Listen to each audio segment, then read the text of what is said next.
up, Ralph? Thank you, T. My name is Ralph White. I am an alcoholic.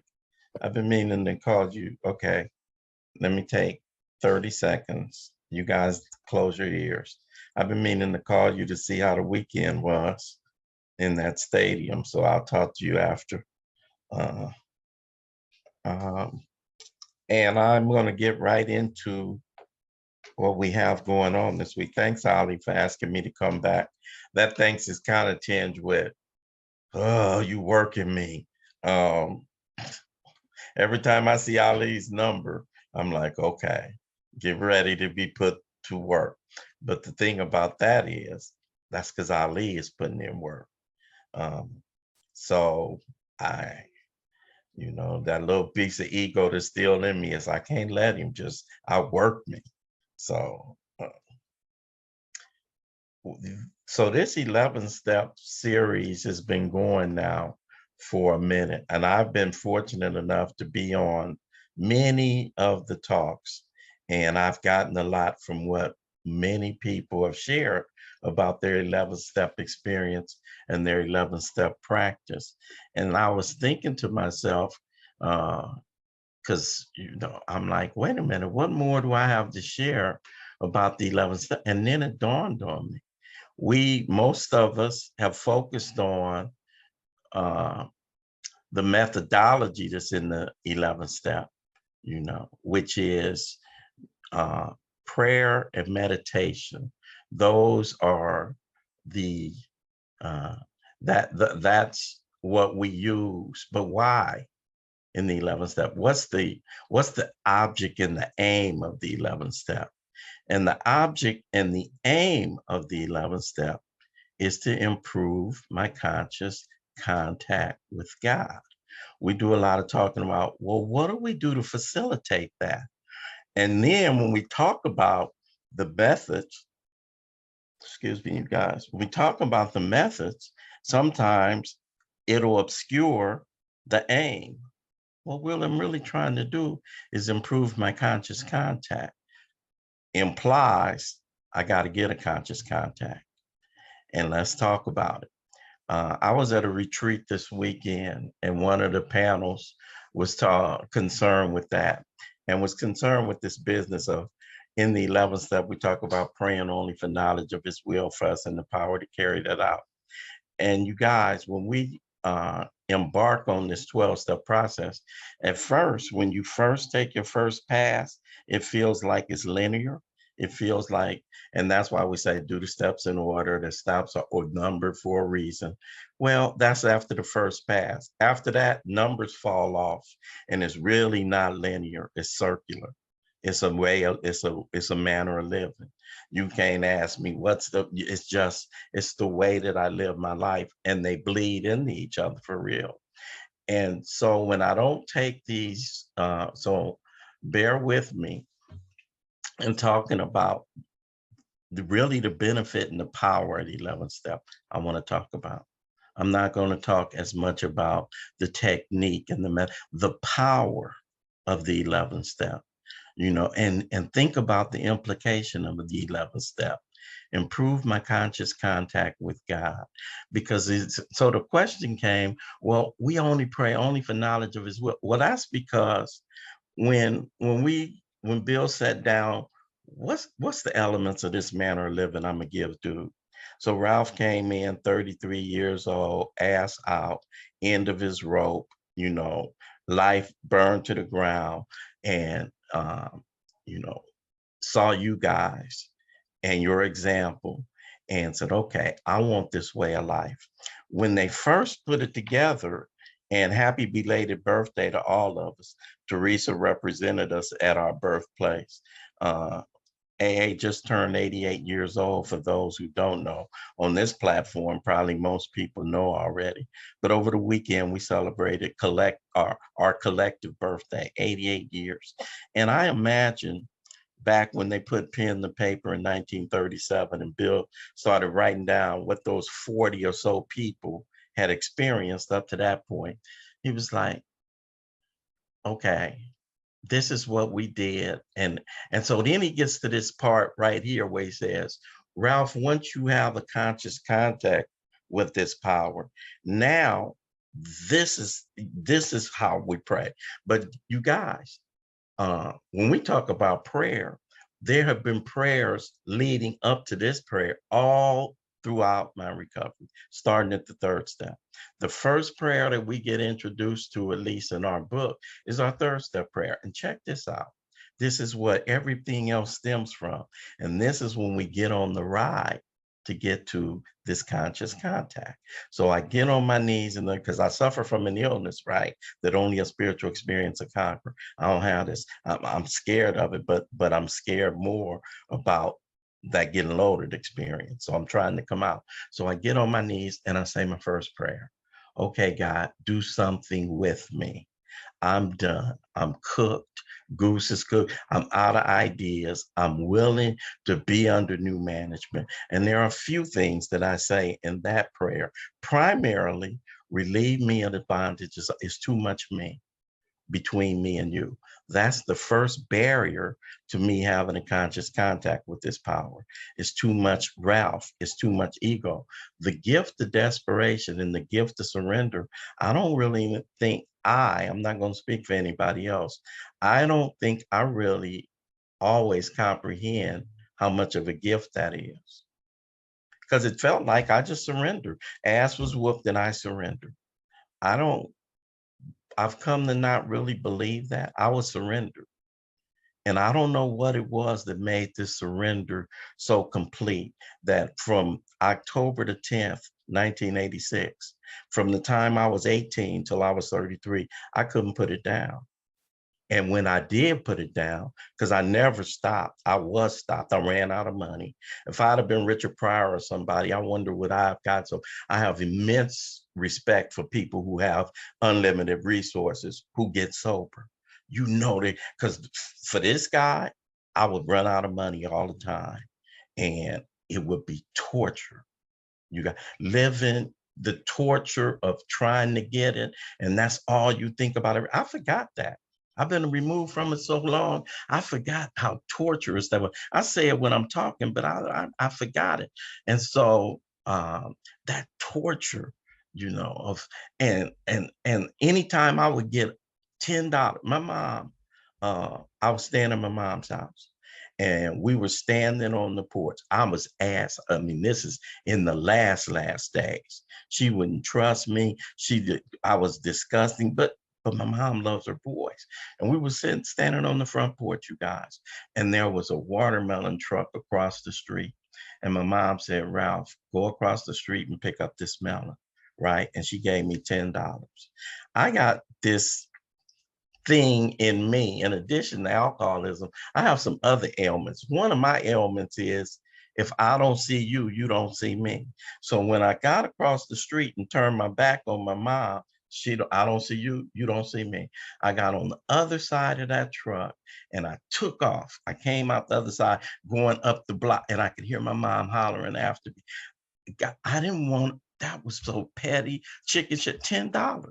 She's looking right at me, but I was so in the grips, money loaded. I couldn't stop myself. It had been a long, coming up on 10. And so the enormity of what happened October the 11th, something collapsed, and October the 12th, I still was in that state. October the 13th, October the 14th, I'm like, wow, this business of grace, you guys. So I had this gift of surrender, and it stayed with me long enough for me to make it to meetings. And that little sliver of grace, I think one of the reasons we come to meetings together, you guys, by myself, I wouldn't have been able to nurse the fire. I wouldn't have been able to fan that flame. I wouldn't have been able to keep it going. I went up in Harbor Light and then they started taking us to meetings. And when we take our little piece of grace and we put it together with all the grace in the room, instead of having that little sliver, we end up swimming. And I like to think our meetings are like swimming.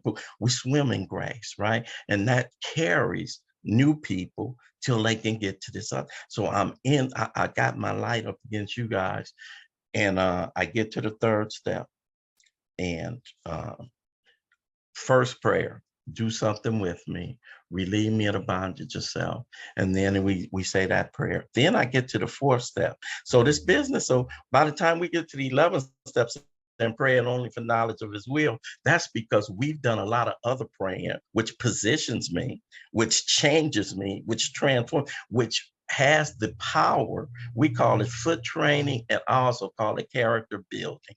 It has the power to reduce that too much Ralph, so that uh, this contact that this power has always had on me, I become aware of it, and that's what this relieve me of the bondage of self is. And so we do a lot leading up to that. So now I get to the fourth step, and in resentment inventory, I bump into another prayer. I get pissed off.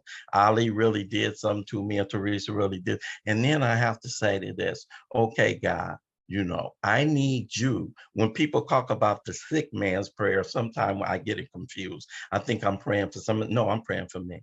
God, help me to show that person that did something to me the same patience, pity, and tolerance. I changed the word pity. I don't change it. I use another one of the Webster definitions of pity, and I use, help me to show the same patience, consideration, and tolerance. Because when I say pity, if Ralph say that word, I'm looking down on you. I'm from a superior position, and all it means is use one of the other synonyms, for pity. So for me, when I even think it in my head, help me show them the same patience, consideration, and tolerance. I would gladly grant a sick friend. Another one of those prayers, and that's something that mold me. Take me out of me, reduce me from this throne of superior. Again, that's another one where this prayer is all of this is a lot of people see the third step as a contract. These are the terms of the contract. So some of these are the terms of engagement. So as we go through, we see the terms. This is how I'm going to be changed. Okay, God, I want you to change me. This is how it's going to happen. I'm going to pray for you to relieve me of the bondage of self. When I think that I'm right about something, I'm going to pray that you help me show the people that did something to me, patience, tolerance and consideration. Then when I do fear, I bump into another one. We ask God to remove the fear and show him what he would have me to be. Oh, when I get scared, this is what I do. Again, this is all toward forming this contact because I don't have one. I'm building. In the sex conduct inventory, now I bump up against another one of these prayers. And that sex conduct prayer is, okay, God, I need you to help me with this ideal. I'm going to have an ideal, but Ralph, with his ideals, is the cute one that look good on his arm, and yeah, she crazy, but and you do, let me, or the ideal is keep a spare all the time, whatever. Fellas and ladies come in with a lot of old ideas about it. God, help me to read, and then help me live up to them. Help me live up to them. In questionable situations, I need you to guide me. That's a slippery slope, the sex conduct deal. So it's a few things in there I pray about, in that, and help me finally to live up to whatever the ideal is I come up with. Bam. So now I come out of there, and so now when I get into, the sixth, and okay, I see some stuff, I'm sharing it with my sponsor. I'm scared about doing that. I get out, I see my defects of character. I see some of them. I ain't willing to let them go. I pray again. I pray until I'm willing for God to come into my life and do what it is he does. I'm designed to be plugged into a power. I'm not designed to operate on my own, but that's how I operate. I'm self-propelled, and I run out of steam. You guys, even at my best, I run out of steam. If I try to be a good boy, that's going to last only so long. And usually it's going to last until I get scared or until I get greedy. And those are the things. And then I'm gonna pull out Teresa says I'm gonna call on the Avengers. I'm gonna call on the ones that I know protect me, when I get scared, and I'm gonna circle back to that, because in 6 and 7 it says self-centered fear is the chief activator of my defects of character. When we get to step 11, which I'm getting ready to get to, I'm gonna circle back to that theme. Self-centered fear, chief activator of our defects, right? So in the 7th step, we have another prayer. All of us know that prayer. I pray that you now remove from me every single defective character that stands in the way. Isn't it? So even though in this series we've been doing a lot of talking about praying only for knowledge of his will, that's because I've incorporated as a lifestyle and as a way of life a whole lot of praying by the time we get to step 11. I've done a whole lot of praying in order to even come out where I'm gonna land when I come out of the 9th step. And where I land when I come out of the 9th step is with a brand new address. I'm living in the realm of the spirit. What? I'm living in the realm of the spirit. Wait a minute. That suspiciously sounds like, Ralph, have you now formed or have a conscious I suspect we own to something. And even having had this conscious contact, right then there's a prayer. When we get to that 10th step, because I'm gonna eat Ralph. Yeah, you in the world of the spirit, but you still Ralph White. You still pray to selfishness, resentment, dishonesty, and fear. That stuff happens. What happens when you do that? Well, now, real quick, I ask God at once another prayer to remove them. All this stuff is what? So what do these things all have in common? They all have to do with reduction of self. They all have to do with reduction of self. What does reduction of self have to do with the 11th step, Ralph? Well, it has to do with everything. Reduction of self. Now I got conscious contact. What happens with conscious contact? Here's what I'm gonna submit to you guys. Just like in the 6th step, self-centered fear is the chief activator of my defects of character. I believe conscious contact is the antidote to self-centered fear. And I believe conscious contact with a power is the chief activator of my character. I believe. What do you mean, the chief activator of my character? Character is defined as the mental and moral qualities distinctive to an individual. The mental and moral qualities distinctive to an individual. By the time I'm living in the realm of the spirit, hopefully, that's why you guys hear it a lot of times. We talk about this program about character building. In the 12 and 12, it does a lot of referencing of character building above reputation building, which is what I've been concerned with most of my life. And this business of character building, what are some of the attributes that would be considered character? Integrity, responsibility, trustworthiness, honesty, and the chief activator of all of those qualities would be a conscious contact with God. When I'm disconnected from the power, I'm prey to that fear. I'm prey to the fear that's going to be the self-centered fear, that's going to be the activators, that's going to have me calling the Avengers to my aid. So now, ladies, now at the 11th step, the power of the process of Alcoholics Anonymous. That's where the power is. We do a lot of talking about the methods, but in the 11th step, the juice and the power is improving a conscious contact. I've been thinking a lot, you guys. I'll be tripping. I'll be tripping. Sometimes I have too much spare time because I was at this retreat and I was in the room at the retreat. And sometimes I'll be embarrassed to show how I think because some people put too much on him and they think this dude, he got some, no, he kind of twisted. And every now and then when we did the 3rd step prayer in the workshop, something popped in my head because I'm a music guy.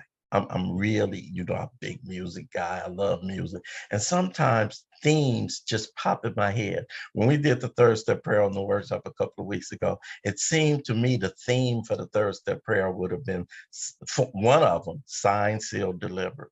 I'm yours, signed, sealed, delivered, and some of the songs that I think about when I get to a step, you would not be able to understand. Why does Ralph associate that song with that step? And some of the songs, you got to be A.O. and you got to be an R&B guy. So some of y'all won't get them. But some of them, and at the 11th step, where did this come from? I don't know, but the 11th step, you guys, when I think about it, because I think about this thing being like a love song, the whole from the third step on, sign, seal, deliver, I'm yours. I get to the fourth step, I'm looking at myself, I'm starting with the man in the mirror. I look at myself, I do some stuff, and the sixth step, yes, I'm ready. I just do stuff. And in the seventh step, you guys, this is the craziest talk ever. Somebody will say, wait a minute, I don't know what so what? It's mine. In the seventh step,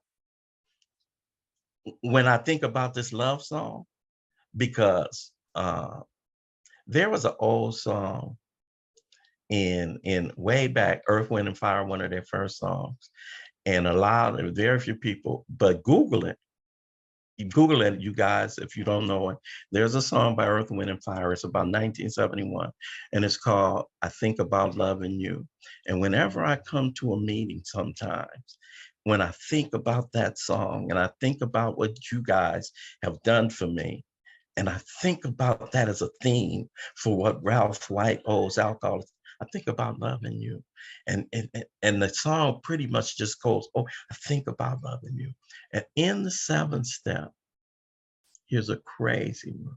Al Green had a song and it's called Let's Get Married Today. What the hell that's got to do with the seventh step, you guys? Well, my creator, I'm now willing that you have all of me, good and bad. Arlene, when you said your vows with Opsy, if there was something similar in those vows, it say for better or for worse. My creator, I'm now willing that you have all of me, good and bad. You know what? Let's get, and that song, let's get married. And so when I get to the 11th step, improve our conscious contact with God as we understood it,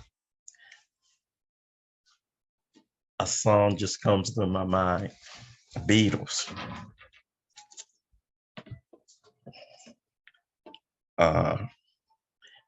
And it's a song that you wouldn't associate with it, but I do. I want to hold your hand. I just visualize this union with this power. This union with this power. And I've gone knee to knee and eye to eye. I've cleaned my side of the street. I'm walking on the sunny side of the street. I'm real clear now on when it is. My grandkids look at me and they'll tell you, Granddaddy is a hell of a man. Now, that blows me away because my grandkids' great grandmother can remember when that same man, she was trying to put him out the house, couldn't get him out the house, couldn't, it just what this thing does for us, you guys.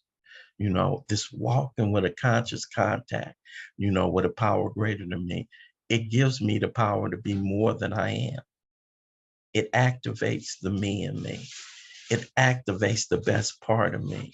It activates all that I would like to be. I fall short a lot of the time, but I'm out of conscious contact a lot of the time too. And conscious contact with the power don't mean doing everything right. Here's the other good news about conscious contact with the power. Conscious contact with the power means man up, be responsible, take responsibility when it's your shit. When, as in the old days, they don't say it no more to ladies. I would like to say, hey, T, your slip is showing. Y'all don't wear slip. So it's a bunch of people on here that don't remember that. But I'm looking at Michelle P. She remembers it. Remember you used to say to them, your slip is showing. Y'all, you wouldn't be able. That's what we have sponsors for, you guys. That's what we have good clothes by friends, because they'll tell us that. They'll tell us, that kind of thing, otherwise, and we be walking through life and, hey, just don't, and they'll tell us. But so this business of praying only for knowledge of his will, that's by the time I get to this place where I've been formed, molded, shaped, transformed by prayer all the way up until the 11th step. So when people say that, when we get to the 11th step, it does not mean discount everything we've been doing. In fact, only when it comes to maintaining this relationship with the power. But still, as I go throughout my day, when fear crops up, I still, okay, what would you have me to be? Pray that the fear be removed. What would you have me to be? When I get sideways with you in the daytime, John, right on the spot, not waiting for 2 weeks or not waiting till it's time when I write inventory, on the spot, I ask God, take away this resentment right now. And the reason I can see it right now is because I'm walking in conscious contact with this power that's greater than myself. Never thought I would want conscious contact. Never thought I'd want to be a guy with conscious contact. You never thought I'd want to be a guy, more importantly, that talks about having conscious contact with a power. I never thought, because I have an aversion to, let me just say it, I have an aversion to piousness. I have an aversion to what I perceive, because remember my overriding fears, I share it all the time.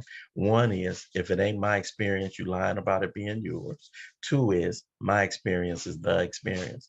So sometimes, sometimes, and again, you guys, this is Ralph's prejudice. This ain't the facts, right? This ain't the truth. But sometimes overly religious people, read spiritual, sometimes they seem fake, phony, false. They seem like somebody I don't want to be. So it was a trip for the longest time, knowing that I needed a spiritual experience because I suffer from knowing that, I resisted the trappings. I resisted the look. I resisted, because when we talk about bondage yourself, you guys, we all know bondage yourself that we talk about in the rooms: resentment, fear. Even though I didn't consciously recognize it, that is the biggest freedom I've gotten in Alcoholics Anonymous. Freedom from bondage yourself, not just the ones we talk about. I've been bound in self my entire life. Some of my bondage of self, much of it is the alcoholic bondage of self, much of it is the human bondage of self of a guy named Ralph. 6 years old, 7 years old, 5 years old, I've always been a guy that measures what I say. I think too much. I'm too self-absorbed. I'm too self-involved. I'm too aware of how what I say lands on you. And I'm overly sensitive to, oh, did she frown when I said that? Okay, when it comes back, I'm gonna change the way I say it. I've never been able to be spontaneous. I've never been able to be impulsive. I've always been this guy that was wound really tight. I've always been overly serious. I've always been the shy. When you're overly shy like that, like I grew up being, it's because I have an inordinate sense of, I'm inordinately self-absorbed, and so this bondage, you talk about freedom for a guy, not only the big stuff we talk about, selfishness, I'm talking about core stuff for a scared little boy that I grew up as, I, and so when I started getting loaded, you guys, when Ronnie talks about in his story, Ronnie's my brother, and Ronnie is a year younger than me. We come from out of the same house, slept in the same bed. And Ronnie, in his story, he talks about, I always wanted to be somebody else, doing somewhere else, something else, someplace else. Me, on the other hand, same environment, came out with two different perspectives. I couldn't imagine being anybody other than me, because even though I found people, um, I had a dual thing working. I had found people intimidating, but at the same time, I always had this inner uh, uh, superiority. Betty T used to say I had an inferior attitude that I masked with a superior air. Bam, I recognized that the first time I heard it. I'm that guy. I'm that guy. So when I started drinking and using, you guys, it didn't make me taller. It didn't make me want to be somebody else. It didn't make me think I was someplace else. It seemed like it released the real Ralph to come out and play. It released all that, the tightness and that wound and that over concern with what you think about me. When I was a kid, this is how self-absorbed I was, and how uh, uh, bondage itself was. There was a show when I was a kid called Candid Camera. I remember walking in elementary school. One day I was walking in the hall. For some reason, this memory is so vivid. I was walking in the hall, just regular walk. And then I said, hey, I straightened up, and in the 60s, there was this walk, if you were in the hood, you kind of pimped. And I put a little pimp in my stroke because the candid camera might be watching me. The candid camera might be on me. You guys, that was a real thought. I'm on 109th Street School, in the school, not outside in the yard, in the school, in the hall. And I changed my walk because I just knew the world would be, and at the same time, I always had this fear about being invisible. I think that's one of the reasons why it's been important. Bill Wilson used to call it, he always had to be a number one man. His granddad used to call him that, number one. He called it power driving. And this power driving sometimes, even though, and that's why in our 7th step, we talk about relieve me, take away we don't specify what the defects are, because that power driving for me is a defect, but it's also been a great asset of mine. It's one of the reasons I've succeeded, and I've done a lot of stuff because of this idea that you got to see me, that I got to do a lot to be seen. I didn't know that at the time, but that's been me, you guys. And so this business of it has been so remarkably um, the keystone, I think, for me of what I've gotten in Alcoholics Anonymous in 36 years. I'm not one that's, um the longer I do this way of life, the more reliant I am on experience and the less reliant I am on the words. My sponsor, Bob B out of St. Paul, Minnesota, says, Ralph, you can't eat the menu. You can't eat the menu. So all the thumpers that's on here, because this is a meeting, and the thumpers gravitate to. Okay, read the book for the purpose of reading the book. Read the book not so that I can become proficient and become a scholar and read the book so that, okay, shut up, Ralph. Don't let me tell you what to read for. You read the book for whatever the hell you want to read the book for. You know what I'm saying? I read the book because I'm 69 years old and I like the fact that I got two girls on this planet and a son, a stepson, who can call their dad and they know he's there. That is one of the biggest things I've gotten as a result of this conscious contact with a power. I read this book.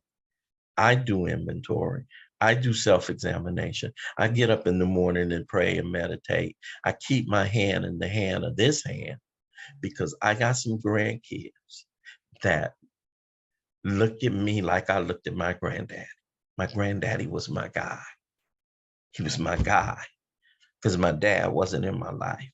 And I got some grands that I know it, that look at me. That's why I read the book. That's why I do this process.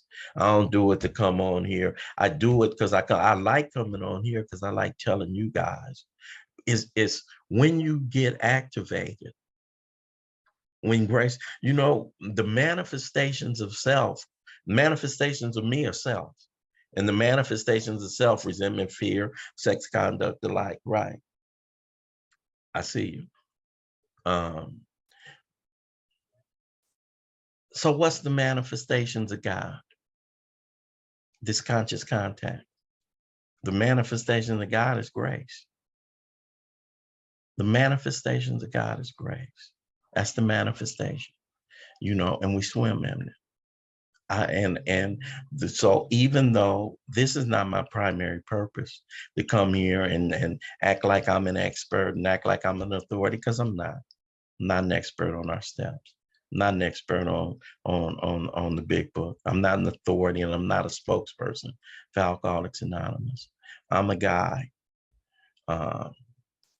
that met you good people 36 plus years ago. And I wanted what you have.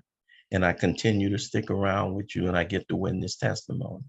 And I started doing that uncovering because I'm a lot better when I'm God powered than I am when I'm self powered. And I am one that likes to come on and talk about this business of grace. I like to encourage men who were beat up and beat down and don't think there's a way out, especially if you knew that this is available. It's not available. Teresa was talking, Ralph, and some of you might know, oh, I heard of this dude. Okay. Oh, Ali, he's all, oh, Teresa F, she speaks all. Okay. That's not a requirement to get this. That's not a requirement to get a God consciousness. You ain't got to be smart. You ain't got to be bright. You ain't got to be eloquent. You ain't got to be enlightened.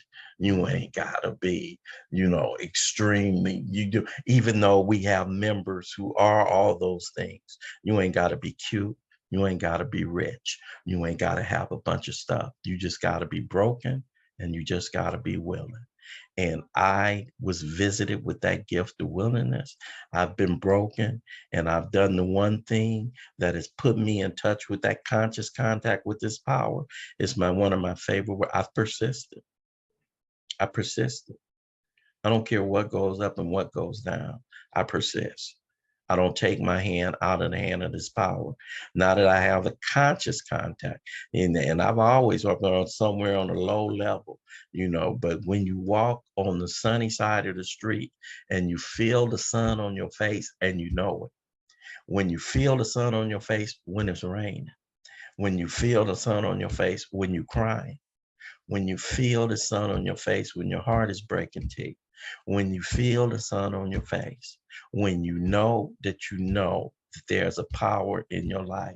It ain't gonna be always peaches and cream, but it is gonna be. I'm the best. The thing about this, I'm gonna say this before I get up out of here. Spiritual life is so damn. People want to make it's not dual. It's not good or bad, black or white. No. It's two things at the same time. Usually 3 or 4 things at the same time, all the time. I cannot rest on my laurels. I cannot, know, anything that's not growing is dying. So I'm not satisfied. But that's one thing in spirituality. But check this out. Here's the other one. But you the best you're going to be right now. What? Wait. You said don't be sad. No, no, no, no, no. Don't wait till I'm gonna be all right when the kids are gone. I'm gonna be all right when this money come in. I'm gonna be all right when no, kiss your wife, kiss your husband, kiss your mama, kiss your baby. Right now, I'm the best me right now. That's what spiritual life is. That's what conscious contact is, you guys. It's more, two things are true at the same time. We don't stop. We keep it pushing. We keep it moving. We keep on keeping. But at the same time, we smell the right now. Right goddamn now. Right now. Every time we lose somebody, Tune is gone, Strange is gone, Greg Little is gone. Every time I lose, it hits me. Ralph, you living in the middle of the spiritual experience right now. This is as good as it gets, you know. And whoa, this was a crazy. I know somebody said I don't know what he talked about today, but I know what I just, you know, Ali, thank you for having me come out, giving me a platform, show my ass, whatever it is. I just share thoughts with you guys, you know, and but sought through prayer and meditation, improve our guys. That's the meat. That's the meat of the step. These guys, they've been putting this seminar on for this workshop for years, and don't miss that. We've been focusing a lot on the methodology, which we need to, you know, but that's the juice. Prove my conscience. My name is Ralph White. I'm an alcoholic. Hi, I'm Bob Alcoholic. Ralph, thank you so much. My God, like a fire hose. You always put a smile on my face, but especially today. And when you brought the music in there, I can't get those songs out of my head. I guess I've been around for a while because I knew the songs you were talking about. And you know, let me apologize right off the bat because I'm going to ask a question that's off topic. Even though I had so many questions, I have like notes and notes and notes about questions I want to ask. Off topic, but it's on my heart and I have to ask it. You started off talking about the gift of surrender and the God's grace that helps us come in when we're desperate enough.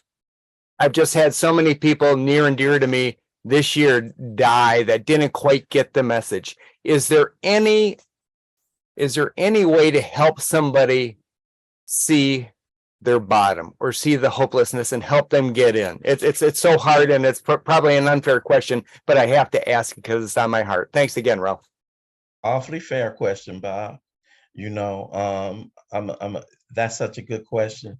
In our book, one of the forwards, it says, many do not comprehend that the alcoholic is a very sick person. You know who's chief among the many? The alcoholic and the recovered alcoholic. All of us here, especially you guys, there's some workers here. All of us here at the home group in the our AA community know the person who's been in and out, in and out, in and out. They do the circuit of sponsors. They go to the big name spot. They do, and pretty soon, when you see them approaching you, you kind of turn away. You don't want to be that way. It's human. He ain't serious. It looks like he's not serious. But that's because God has gifted me with something that I take credit for. I take credit for my surrender. I take credit for my desire and my willingness. There's a part of me that should take credit for it, but there's another part of me that's totally oblivious because it has happened to me. I don't know what it would feel like if it hadn't happened. Ali, when you finally had your collapse, that was the collapse. There's probably no way to articulate what was different than them other times which you bounced. I don't surrender. I was surrendered. And it's a gift. It is a gift, Bob. And and because we see it so often, we start thinking it's a choice. He chose to surrender today. He chose to surrender. You know, I had chosen to surrender a few times, but then a day passes or 2 days pass and it's back on me. What happened October 11th, 1980? What happened on your last day? Did you bring it about? Did you put it in you? How did you get from day 6 to day 7? Ah, the wonder. And so because I'm a person and I want to figure everything out, that's outside. What we do is example, we model. That's the best we do. We model. We can show, we model. My brother Reggie, I'm gonna stop. Reggie relapsed in 92 and was gone 16 years. And I thought he had placed himself beyond God's reach. He saw me, he saw Ronnie, he saw Rod. We talked, we gave him, we did all this. But grace came calling for him when it came calling for him. I don't know. I'd be playing God if I told you, and I wanted it for my brother, Bob, as much as I wanted it for me. So if I could answer, so I don't know if that's the question. The question is, we stand by the door. We want you when alcohol is through with. Thank you, Bob. Great question. Pat Olson, come on up. Thank you very much, Nathan. And Ralph, thank you. I'm Pat, I'm an alcoholic. The song for step 11 really got me. That started the tears. That was just perfect, absolutely perfect. So thank you for sharing that. And my question is, can you talk just a little bit more about the ideals? You were talking about the ideals, the ideals work of my sponsor asked me to write out, my ideals with relationships, with my higher power, is the idea of doing this ideals work to necessarily replace those old ideas that are grounded in Pat and not in a higher power. Could you talk about it? Thank you so much, Ralph. So grateful. Okay. The only time I specifically would be focusing on some specific ideals is when I do sex conduct inventory. And I ask God to mold and shape my sane and sound ideal for my sex conduct. Now, the rest of my recovery is all about ideals. We talk about a perfect ideal, even though we can't reach it. So everything that we reach for, and so I want to be, and so when you frame it that way, when you ask me, Ralph, what would you do about, and again, I'm gonna interpret the question. The only time I'm putting something on paper that specifically relates to that is when I'm in my sex conduct inventory and I'm asking myself the 9 questions. Where have I been dishonest? Where have I been selfish? Where have I been inconsiderate? Whom did I hurt? Where did I unjustifiably arouse bitterness, suspicion, jealousy? What should I have done instead? The most pressing. And then I ask God, shape inside myself. But in every other effort that I'm doing, Pat, particularly when I come out of 6 and 7, that's what the whole spiritual life, I call it character building, and this reduction of ego, removing me, getting the conscious contact with a power, because I got to have a power. Our book talks about we could have moral and philosophical convictions galore. I want to be a good guy. I want to be trusted. I want to be a man of my word. I want to be a man of integrity. Well, I want to be all those on my own. I fail. I run out of steam. But as a result of doing the blueprint, I just do the blueprint. I write inventory when we write inventory. I share with my sponsor when I get to the 5th step. When stuff jumps out at me that I know, and I go to God, do something with me. And then I clean up my side of the street. And I don't have to try to invent the wheel. I do what it is that's designed in. I say, don't eat the recipe, but take the recipe. And then I get in the kitchen. I make mistakes. I fall down. Part of ideals is don't blame other people. Man up. When you make a mistake, man up. Clean up right then. So everything is an opportunity. Even the stuff I don't like, even the things I think are problems in my life, are God's opportunities for me to grow. Beautiful. Thank you so much, Pat. That was a great question. Michelle, come on up and unmute yourself. Hi, my name is Michelle. I'm an alcoholic. Oh my God, Ralph, you just blew my head tonight.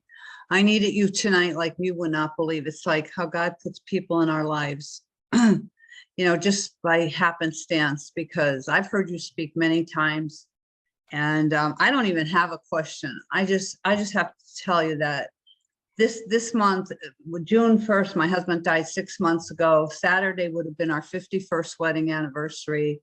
And I've been in a funk.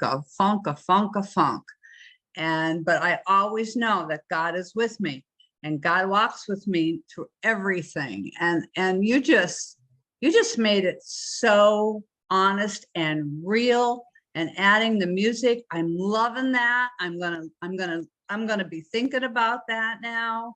You just kind of spun my little self-centered crazy brain around, and I just have to say thank you. And I feel so much better tonight, and I'm so happy to hear you. Thank you. Before, I was kind of embarrassed, to share with you guys me, but if you're gonna be in this for the long haul and it's a lifestyle, I'm not a surgical guy. I'm not a clinical guy. It's, as you can tell, it's fun for me and it's my life. And so it's a soundtrack, there's a soundtrack to my recovery, and I just let you guys in on it. But anyway, so I'm glad, because it was kind of embarrassing. I'm glad somebody else could get something from it, because my life is a song. Thank you, Michelle. Thank you for your share. Lisa Eckhart, come on up. Hi, friends. Oh my gosh, Ralph, that was amazing. You did reflect on the old ideas that I was going to ask about, and you just mentioned how simply just catching it and being connected, and so thank you for that. And with this song, I just have to say, I thought of a song, and it is put your hand in the hand of the one who stills the water. And I think it's take a look at yourself, and you will look at others differently. And I thought, wow, it's just like, why do I fight? Why do I even get wrapped up in old ideas? It's just love and love and love. And so my heart is touched, and I love you guys, and thank you so much. So I like that one.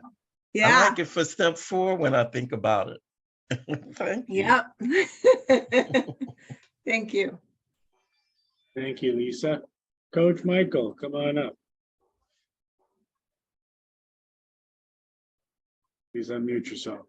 Mike, you're on 2 devices, or I see you on 2 screens. Hey, there I go. Let me shut this off. Sorry about that. Coach Michael, I'm definitely an alcoholic. And thanks, Mr. White. I mean, you raising me, going on 3 years, and I'm just sitting back, getting lessons in life that, I couldn't have brought these lessons. They weren't there for me. And man, what you said tonight really, really just, woo! You took me to another dimension and put things in some kind of order. I know the kind of mind I have. I'm going to process all of this over the next couple of days. But one question that seems to come up a lot with me personally is how do I know it's my will or God's will? My question to you. How do you know, and how do you differentiate Ralph's will, Ralph's mind, and God's will? Well, the first way I know it's God's will is what's in front of me. It's God's will right now for me to be answering this question from you. That's usually God's will right now. What's in front of me right now, Mike? What's in front of me? And then the other part of that is practice. discernment, and Thomas Merton in one of the readings said, I believe the desire to do God's will pleases him. That is the desire to do it. So I start doing it. When we in the 11th step, and Mike, be in life. That's why I say you can't eat the menu. You're not going to learn God's will. You're not going to learn anything from just reading it, passing it. You got to get your hands dirty. So now I go in it. With, okay, I've done enough self-awareness, and I'm going with the right motives. I'm going with, so there's that question right there is so low. But the first place is what's in front of me. That's got that what's in front of me. And if I don't try to manipulate it, if I don't try to change it, if I don't try to duck it, if I don't try to dodge it, if I don't try to change it, if I don't try to manipulate it, if I don't try to exaggerate it, what's in front of me? What's right in front of me right now to be done? Now, that's a real simplistic answer, and that's a quick one for purposes of a Q&A, but obviously we got a process. And if I abandon myself to that process, when I come out of that 9th step, I'm gonna have a really good idea of being God inspired as opposed to self-inspired. I'm gonna be running on self-will most of the time, till I get up through that. But I got people around me. That's why I'm sponsored. That's why I have a sponsor whose voice is louder than my head. Even when I'm on the journey to getting this conscious contact. So what about in the meanwhile, Ralph? What about okay, you make mistakes, ain't nothing, lessons and blessings. Lessons and blessings. You scrape your knees. You're a ball player. Jordan didn't become the greatest ball player because he knew it was going in every time. It ain't going in every time. You shoot, you practice, you do it. But we have a roadmap. We have a design for living, and we don't have to guess at it. And if I just follow the design for living with the intent of relationship with the power. Now, if I read the design for living, all you thumpers, with the intent of increasing my knowledge, awareness, and proficiency with teaching this book, good luck. I can weaponize it. But if I use this as it's intended, grow God, shrink Ralph, then live. I know that's but do the deal, Mike. Great question, Mike. Thank you very much. Ellen H., come on up. Hi, my name is Ella and I'm an alcoholic. Thank you very much for your lead, Ralph. It was really great. One thing that you were talking about that I want hopefully to get more insight on. I know for me, logic, reasoning, and judgment can sometimes tell me things are either good or bad. What you talked about, and I hope that you can expand a little bit more on the absence of duality in the realm of the spirit. Yes. Most of the time I live in it, it's either good, bad, black. First thing I do, I stop labeling. I don't, and I've been doing a big book workshop for now coming up on 36 years. You never hear me say I'm a book guy. I'm a guy. You never hear me say I'm a big book. I find labeling limiting as opposed to expansive. Spiritual world is expansive, and spiritual world, the best part about spiritual world, Ellen? Mystery. That's the word. Look for mystery. If you, like me, bound up in your thinking, bound up in having to know, bound up in it's gotta be, I gotta find cause and effect. I got more than two things can be. Spiritual world, 1 + 1 in AA is not 2. 1 + 1 is at the very least 3. Everybody in here, the sponsors, when you're talking to a sponsee, you will hear something come out of your mouth you didn't know was in there till it came out. That's because that's a spiritual union and something takes place. That alchemy produces something we don't produce on our own, you know? And so it's a practice that I don't label. Okay, and I've had stuff happen to me in recovery. That's the good news about having a lot of experiences for yourself, because I have a track record now and I have, you know, a real big sample size. And there have been many things that I thought were some of the worst things that could happen. But when you play the long game, I'm an alcoholic and I'm a smoker. I don't play the long game. I play the instant gratification game. But recovery is the long game. It's the short game and the long game. It's right now. It's living in the now. But it's also, okay, it's just like going to the gym. You're not going to see the results from doing 1 4-step. You're not going to see the results from doing 1 a minute. You're not going to see the results from going to 60 minutes. You're not going to see the results. That foot training. And so sometimes what you think was a bad deal in 2023, in 2025, when something different has been, it was room for, you'll say, oh man, thank God that happened. So the spiritual life, long game, short game, you know, all of it at the same time. So, Beautiful. Thank you, Ellen. We have about 9 minutes left in the meeting for questions, so let's I'm gonna give fast answers. keep that in mind. Thank you so much. Okay, Babette, please come on up. Actually, Ralph, this is a big question, and we can talk about it later. And the big question is this, and thank you, Ali, thank you, Teresa. But the big question is this, is how to encourage a sponsee, my sponsees. How do I encourage my sponsees to do an 11 every morning, every night, that it's not an option? We need to live this. How do I impress that upon them? How do I meet that challenge in a loving way? And you and I can talk about this later if you want to answer. We don't need to talk about it later. That's a fast question. Okay. That's a fast question. Our actor is the person, he wants to set the scene, and is he not a victim of the delusion that he could rest, satisfaction, and happiness if only he managed better? When you get off managing your sponsees? Oh boy. Okay, I'll talk to you. Yep. I don't even do 11 step every day. I would like to tell you guys I do. I don't. I'm not dead. I haven't blown away. I haven't gone. That's Babette. Let go of the reins. We don't work with others to get them sober. We work with others so we stay sober. You know what makes an effective sponsor? A willing sponsee. They voluntarily decide, I'm going to let your voice be louder than my head. And sometimes I got I have so much on that. You're right.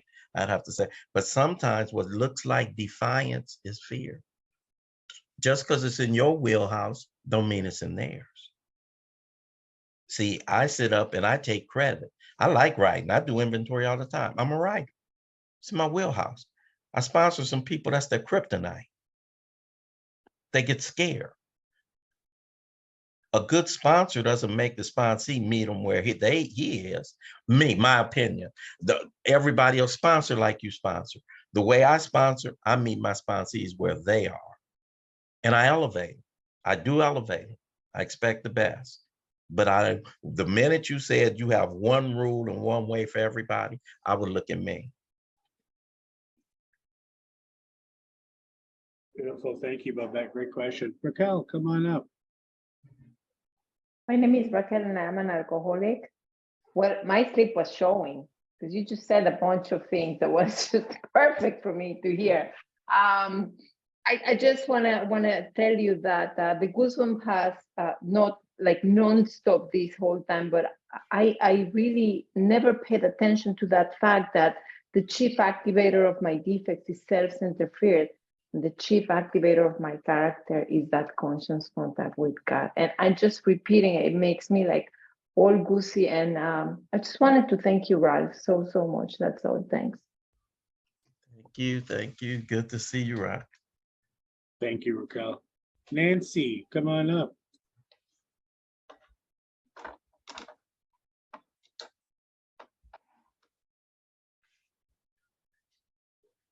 Oh, you can't unmute? How's that? Thank you. I'm Nancy. I'm an alcoholic, and Ralph, it was great hearing you. And I've been a fan since before I heard you the first time, because I used to love hearing Teresa say, more God, less Ralph, more God, less Ralph.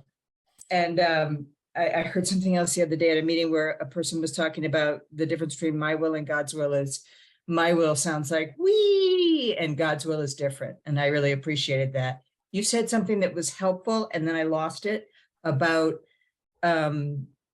the self-centered fear and its interference with your relationship with God. Can you just restate that for me? Well, self-centered fear is my chief activator of my defects of character. And when the defects of character show up, oh, God is out the way, because I use them instead of him. You know, the defects of character, that they perform. I'm either God-centered or they take the stage. Great, thank you, Nancy. Alice, come on up.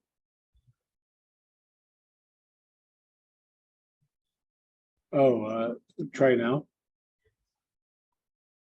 Family, my name is Alice. I'm a grateful member of Alcoholics Anonymous. I came in really, Ralph, to appreciate you for showing up in a different way. What a great talk tonight. And I love you sharing the vulnerability of like the soundtrack to your life, right? You know, as you were going through, I'm like Kirk Franklin, like we fall down, because the 11th step for me is not any consistent thing. I'm not gonna lie to nobody and tell them I'm doing no inventory every day. No, absolutely. I'm not doing nothing. I'm not. Did you have done a big book study every Sunday for that? Blows my whole mind. You can't get me to do nothing for 3 weeks straight, hardly. So I just really wanted to come in and appreciate you and ask you this. Like, what is it that allows you, in your opinion, to be so beautiful at bringing people into focus on any of the steps? Like, there's a way that you, and I know you want to say storyteller, so I want to hear something else, but what is it that you think you've evolved over the years that allows you to be so effective at delivering the message? And I love you. Thank you. Alice, I love We Fall Down. And as a result of the 12 step, Alice, Frankie Beverly, I want to thank you. I want to thank you. Anyway, so welcome to the soundtrack of Ralph. What makes me, I think, is I don't take myself too serious. That's one. When you find somebody in the 11th step, that's why I said I run away from pious. One of the things to look for me and somebody I want to spiritually align myself with, if they can't laugh at themselves, run. I'm serious by nature. Alice, you present that when I get to know you. So the people I love and are affected by it, that's one. I genuinely, part of it, Alice, I think, is that defect where I am so overly self-aware. So I'm so aware of what lands in me and how it doesn't resonate and what bounces off.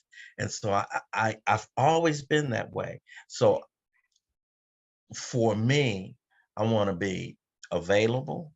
I want to be accessible. I want to be, well, it does, you know, it does not serve you well at all to be the smartest person in the room if you're not accessible, if nobody gets you, you know. And Don Major has made a big impact on me because I'm 69 and I've started leaning toward grouchy. I started inclining toward grouchy. And he says, courtesy. Do you know just that has changed me so much? But I listen. I really sincerely listen, Alice. I have a gift and a facility for hearing something and being able to return it back maybe in a form that's more digestible for some people. I might have heard it in a one form, and I'm a good listener, and so I'm, you know, sometimes people think, oh, he's all that. I ain't all that original. I'm a distillation and I'm a compilation, you know, and but I want to thank you for being who you are.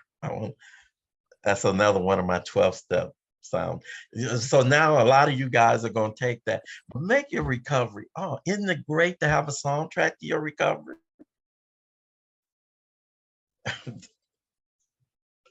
That's wonderful. Thank you for your question, Alice, and thank you, Ralph, for great shares.